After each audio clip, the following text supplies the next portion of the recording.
Bismillahirrahmanirrahim. Assalamualaikum warahmatullahi wabarakatuh. Alhamdulillahirabbil alamin. Wassalatu wassalamu ala asyrafil anbiya'i wal mursalin wa ala alihi wa ashabihi ajma'in. Amma ba'd. Taib at-talaba wa talibat fi hadhihi al-munasabah al-karimah fi madda maharat al-kitaba lil mustawa al-mutawassit. Biidnillahi ta'ala sanuwasil dirasatana fi kitabat al-faqra ila ma yata'allaqu bi kitabati al-faqra al-bayaniyah. طبعا بعدما درسنا ما يتعلق بالفقرة البرهانية فدراستنا للفقرة البرهانية هذا عبارة عن خطوة أولى في معرفتنا عن الفقرة داخل الكتابة. والآن نحن سنواصل إلى نوع آخر من الفقرة وهي الفقرة البيانية. Baik teman-teman dari jurusan Prodi Arab Universitas Al-Azhar Indonesia. Kali ini kita akan melanjutkan mata kuliah kita dalam mata kuliah kemahiran menulis untuk tingkat menengah kepada pembahasan tentang paragraf eksposisi atau al-faqra al-bayaniyah. Nah, setelah sebelumnya kita telah mempelajari tentang al-faqra al-burhaniyah ya, atau paragraf yang bersifat argumentatif. Nah, sekarang kita akan melanjutkan kepada al-faqra al-bayaniyah ini. Nah, tentunya setelah kita mempelajari al-faqra al-burhaniyah secara umum, kita sudah mengetahui apa itu yang dimaksud dengan al-faqra atau paragraf itu sendiri. Dan kenapa dia bisa disebut dengan al-faqra al-burhaniyah. Nah, sekarang kita ingin mengetahui nih, apa sih yang dimaksud dengan al-faqra al-bayaniyah dan bagaimana sebenarnya contohnya dalam tulisan yang berbahasa Arab itu. طيب في البداية نحن سندرس مفهوم الفقرة البيانية وكيفية إنشائها وكتابتها داخل النص الكامل. مذكور في هذه الصفحة الفقرة البيانية عبارة عن فقرة داخل النص الكامل التي تهدف إلى الإتيان بالمعطيات المتنوعة عن قضية من القضايا المبحوثة حتى يكون القارئون ذوي المعلومات والمعارف الواسعة عن تلك القضية. Nah, yang dimaksud dengan kalimat eksposisi atau paragraf eksposisi itu adalah sebuah paragraf yang terdapat dalam satu teks yang utuh yang memiliki tujuan untuk memberikan data-data yang bermacam-macam atau informasi yang bermacam-macam terkait sebuah permasalahan yang sedang dibahas. Sehingga pembaca yang membaca paragraf tersebut itu akan memiliki informasi yang variatif terkait permasalahan yang sedang dibahas dalam paragraf tersebut. Maka fal fikratu ar-ra'isah fil faqra al-bayaniyah tusaniduha al-mu'tayat al-mutanawwi'ah al-muta'alliqah bitilka al-fikrah fi isalil ma'lumat ila al-qari'in. Ya, maka ide pokok pikiran utama dalam kalimat eksposisi itu dibarengi dengan informasi-informasi lain terkait ide pokok pikiran utama dalam menyampaikan maklumat yang ingin disampaikan dalam paragraf tersebut kepada para pembaca. Nah, di sini perbedaan antara kalimat eksposisi hunaka farqun baina al-faqrah al-bayaniyah wal faqrah al-burhaniyah. Ada perbedaannya antara kalimat yang kalimat eksposisi dengan kalimat yang bersifat argumentatif. Jadi kalau paragraf eksposisi ini dia hanya memberikan informasi-informasi saja. Jadi kalimat-kalimat setelah ide pokok pikiran utama itu tidak ingin menegaskan atau menguatkan atau tidak ingin dijadikan sebagai argumentasi pembenaran terhadap ide pokok pikiran utama. Dia hanya bersifat informatif saja. Seperti itu. Ala sabilil misal, sebagai contoh misalnya, indama naktub al-faqrah al-bayaniyah allati tabhas anil qamus al-muhit lil Fairuz Abadi. Nah, misalnya ketika kita membuat sebuah paragraf yang membahas tentang al-qamus al-muhit karyanya Fairuz Abadi. Nah, kitabatuna al-faqrah al-bayaniyah anil qamus al-muhit tahtaju ila jam'i ma'lumatin aw mu'tayatin asasiyah lidzalika al-qamus. Nah, ketika kita ingin menulis misalnya bentuk paragraf eksposisi tentang al-qamus al-muhit, maka tulisan kita untuk pembahasan al-qamus al-muhit itu akan membutuhkan kepada pengumpulan informasi-informasi terkait qamus al-muhit dan data-data yang membicarakan tentang al-qamus al-muhit, ya, sehingga kita bisa mengembangkan gitu ide pokok pikiran utama dalam paragraf tersebut dengan informasi-informasi yang lebih luas lagi.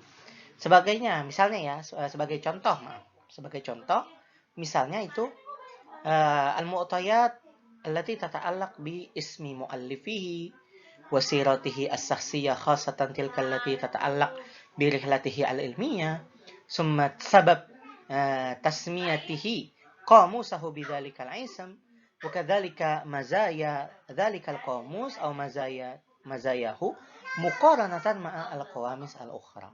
Nah, sebagai contoh misalnya data-data yang kita butuhkan, misalnya nama muallifnya siapa, kemudian sirah saksiyahnya bagaimana, khususnya bagaimana perjalanan intelektualnya, penamaan dia kamus itu dengan nama tersebut sebabnya apa, begitu juga kelebihan-kelebihan yang dimiliki oleh kamus tersebut dibandingkan dengan kamus-kamus yang lain, seperti itu, ya. Hadza ala sabilil misal, indama aktubu faqratan bayaniyatan anil qamus al-muhit. Nah, sebagai contoh ini ketika saya menulis tentang al-qamus al-muhit dalam bentuk paragraf eksposisi ya atau faqra bayaniyah. Sebutkan di sini al-qamus al-muhit allafahu al-Fairuz Abadi. Ini ismuhu Majduddin Muhammad bin Yaqub al-masyhur bi al-Fairuz Abadi. Wahuwa min ashhar ulama'il lughah. Yani huwa min ashhari ulama'il lughah. Wahuwa min rijalil qarni tsamin al-hijri.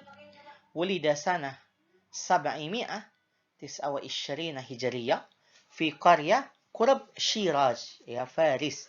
Warahala kathiran talibal ilm wal ma'rifah فزار بغداد والقاهرة ودمشق وبلاد الهند والروم وتولى القضاء في اليمن وظل بها حتى مات سنة 817 هجرية وله مصنفات في علوم مختلفة إلا أن علوم اللغة العربية كانت أكثر من غيرها وصنف فيها معجمه الشهير القاموس المحيط الذي كان أحد أسباب شهرته وخلود ذكره حتى الآن يعتبر أهم معاجم اللغة العربية فقد انتشر في الآفاق وكثر تداوله واستعماله فكان المرجع الأول للعلماء والأدباء والمتخصصين حقبا طويلة من الزمان وقد اعتمد عليه كثير ممن ألفوا في هذا المجال نظرا لشموله واستيعابه لألفاظ اللغة العربية يقول الفيروز آبادي وأسميته القاموس المحيط أي البحر العظيم دلالة على شموله واستيعابه كل ألفاظ اللغة العربية. Nah, kalau diperhatikan di sini ya, lihat ada beberapa data sebenarnya intinya dari paragraf itu ini ingin menjelaskan bahwasanya Al-Qamus Al-Muhit itu dikarang oleh Majduddin Muhammad bin Yaqub Al-Fairuz Abadi. Ini seorang alim yang sangat terkenal. Ya, wa huwa min ashhar ulama'il lughah. Ya, Fairuz Abadi ini adalah satu dari sekian ahli bahasa yang sangat terkenal. Ya, dia adalah ulama pada abad ke-8 Hijriyah, lahirnya tahun 729 di sebuah desa ya yang dekat dengan daerah Shiraz Kemudian dia melakukan banyak perjalanan untuk mencari ilmu dan pengetahuan. Dia pernah berkunjung ke Baghdad, Kairo, Damaskus ya. Kemudian beberapa daerah di Hind dan Rom ya. Dia juga pernah menjadi qadhi di Yaman. Bahkan dia jadi qadhi di Yaman itu ketika setelah dia dilantik menjadi qadhi, dia menjadi qadhi itu sampai dia meninggal pada tahun 817 Hijriah. Dia memiliki berbagai macam karya dalam berbagai macam bidang keilmuan. Nah, hanya saja ya karya-karyanya dalam ilmu bahasa Arab itu lebih banyak dibandingkan dalam bidang-bidang lainnya. Salah satunya ya karyanya dalam bahasa Arab, dalam ilmu bahasa Arab itu dia mengarang ya itu kamusnya yang terkenal atau mu'jamnya yang terkenal dengan Al-Qamus Al-Muhit, dengan nama Al-Qamus Al-Muhit. Nah, Kamus Al-Muhit ini, karya inilah yang menjadi salah satu penyebab terkenalnya dia ya dan sampai sekarang masih diingat-ingat gitu. Nah, kamus ini yu'tabar ahamma ma'ajimil lughah al-arabiyah. Dianggap atau kamus ini diakui ya sebagai salah satu dari kamus-kamus bahasa Arab yang terpenting. Dia telah menyebar ke berbagai belahan dunia, ya banyak digunakan. Bahkan pakan al-marja al-awwala katanya di sini ya. Pakan al-marja al-awwala bahkan di sini dia menjadi rujukan utama gitu bagi para ahli, para ulama ya, para sastrawan gitu, para orang-orang yang berkecimpung dalam bahasa Arab ya selama beberapa waktu gitu, selama waktu yang sangat panjang. Dan orang-orang yang menulis kamus bahasa Arab serupa yaitu biasanya juga qad i'tamada alaihi katsir mimman alafu fi hadzal majal. Ya, banyak sekali dijadikan rujukan utama juga oleh banyak ulama yang menulis dalam bidang perkamusan juga.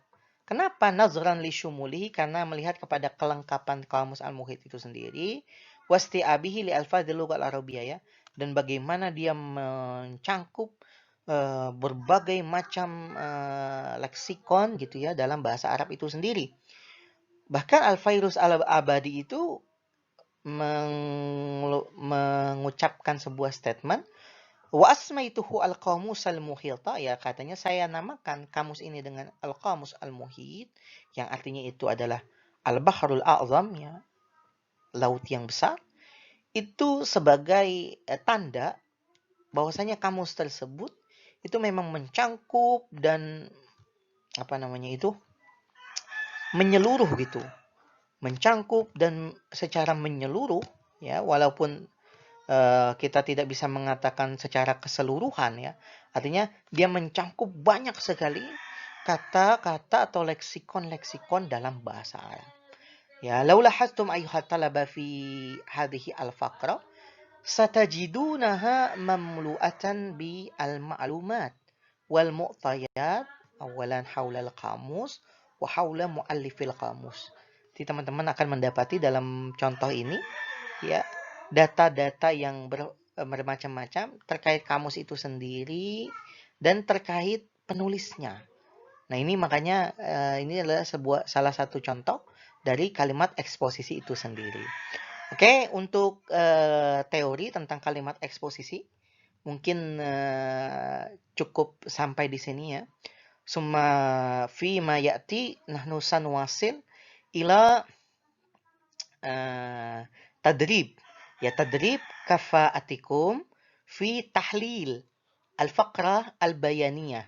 Nanti pada pertemuan selanjutnya insya Allah kita akan masuk kepada latihan teman-teman dalam menganalisa paragraf yang berbentuk eksposisi ini sendiri. Jadi kalau sebelum-sebelumnya tugasnya itu menulis, ya kalau sekarang ntar tugasnya itu coba menganalisa gitu paragraf yang bersifat eksposisi. Taib rubama naktafi bihadza al-qadar. نتمنى لكم التوفيق والنجاح في الدراسة وكذلك النفع في العلم. نواصل إن شاء الله في اللقاءات الآتية. نختم بالحمد لله والله ولي التوفيق وهو أعلم بالصواب. ثم السلام عليكم ورحمة الله وبركاته.